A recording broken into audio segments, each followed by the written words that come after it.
Liga bi am na leader bu bees muy FC Barcelone gannaaw victoire bi nga xam ne da koo am tey ji digganteem ak Athletic Bilbao dal di koy dóor 4-0. Barça tey ji mooy fanaan ci bopp classement wu Liga bi victoire la bu am solo foofu la nga xam ne mooy ca Camp Nou bi nga xam ne dañ ko doon daloo ndax jekk-jekkal nañ ko ba mu rafet tey jii ñu ko doon joué match bu njëkk ñoom waa Barça foofu la ci seen stade waaye kii di Lewandowski moo dugal bit bu njëkk ci li nga xam ne mooy stade boobu gannaaw bi ñu ko daloowee bit boobu la nag moo dal di ubbi yoon bi Barça dal di dugal yeneen i bit ki nga xam ne mooy Ferran Torres dal di amal ab doublé Fermin Lopez dal di dugal benn voilà ki nga xam ne mooy Lamine Yamal dal di def li nga xam ne mooy 2 passes décisives voilà Yamal dugalut mais dal dina joxe ñaari passes décisives ci match boobule passe yu rëy sax la dal di joxe moom kooku ñuy wax Lamine Yamal bi nga xam ne daa mel nii sax ku jël forme match ba nag am yu neex am yu naqari ndax ki nga xam ne mooy Rafinha day dal dinay dugg ci match ba donte ne la mu joué bariwul du gën a joxe li nga xam ne mooy participation ci victoire bi la ca naqari nag mooy blessure kooku ñuy wax Alejandro Balde dafa blessé yeggalul match bi dañ koo teel a sax génne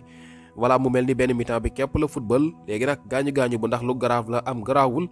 en tout cas yeggalul match ba la cay topp dinañu ko topp buñ ci amee yeneen xibaar dinañ ci dellusiwaat mais li amoon solo mooy Barça dal dina am victoire boo xam ne jamono bi may na ko mu toog ci bopp classement bi bu dee Lewandowski nag moom voilà moom fi mu ne nii nekk na joueur boo xam ne mel ni ku jëlaat forme gannaaw blessure yi muy jógee woon voilà gis nañu ne li nga xam ne mooy 4 derniers matchs yi Barça football maanaam ñeent match yi mujjee football dal dinay marqué li nga xam ne mooy 5 buts def ci li nga xam ne mooy 2 passes décisives Lewandowski laa wax bi ñu jàpp ne daa màggat juróom-ñaari bal mu ngi ci tànkam ci ñeent match yi ji mujjee football ñeent match mu marqué 5 def 2 passes décisives match tey boobu la nag ki nga xam ne moom la ñuy wax Fermin Lopez moo nekk li nga xam ne mooy homme du match ba voilà donte ne benn bit la dugal waaye nag performance bu am solo la doon dal di wane moo taxit moom la ñu tànn moo nekk homme du match ci jogante googule tey ji nag Barça mu mel ni dañ doon sóoraale match yi nga xam ne mu ngi ñëw ci seen kanam rawatina Ligue des Champions seen diggante Chelsea Football Club voilà ki nga xam ne mooy ci seen coach bi ñu koy wax Hans Flick voilà moo daal di ñëw daal mel ni ku doon tourner effectif bi voilà am na poste yoo xam ne sax ñu bëri comprendre ñu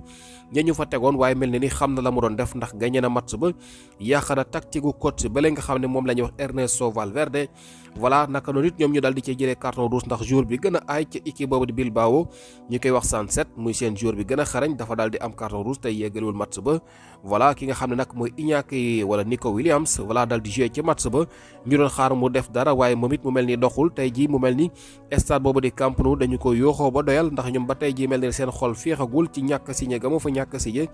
voilà ba muy def li nga xam ne mooy tàngal yaram maanaam échauffement yi bañ ca nekkee rek ci la yooxu yi door voilà mu mel ni moom nekkoon na koo xam ne tey jii jongante gi xawoon na jafe ci moom waaye dara defu ko fa gannaaw défaite bi nga xam ne jël nañ ko